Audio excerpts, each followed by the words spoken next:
இந்த விஜய் மக்களுக்கு தொந்தரவா இருக்கிற அதே டாஸ்மாக க்ளோஸ் பண்ணா. ஸ்டாலின் சார் பதவி போன அந்த கடுப்புல அறிக்கையா விட்டு தள்ளிக்கிட்டு இருக்கிறாரு. என்ன பண்ணீங்க உங்களுடைய ஆட்சியில?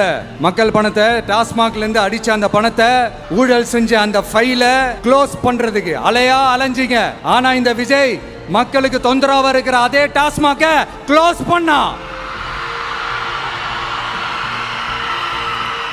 விவசாயிகளோட அந்த கடனை தள்ளுபடி மேக்ஸிமம் இந்த 1 மந்த்ல என்ன செய்ய முடியுமோ அத செஞ்சான். நீங்க தான் அந்த நிதி சம்பந்தமா இருக்கிற எல்லா கேட்டையும் லாக் பண்ணி வச்சிட்டு போயிருக்கீங்க. அதை சரி செய்ய வேணாமா? அதை ஒழுங்குபடுத்த வேணாமா? அதனால மறுபடியும் சொல்றேன், இந்த விஜய் பொய் சொல்லி ஏமாத்துறதுக்காகலாம் அரசியலுக்கு வரல.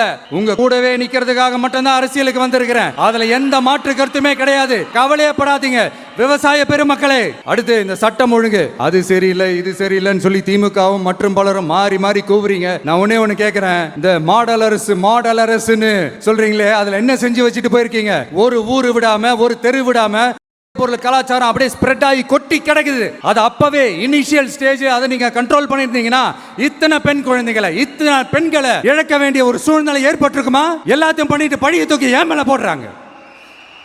நீங்க என்ன பழி நம்ம மேல போட்டாலும் மக்கள் நிம்மதியா வாழக்கூடிய செயலை கண்டிப்பா இந்த விஜய் செஞ்சுதான் காட்டுவான்.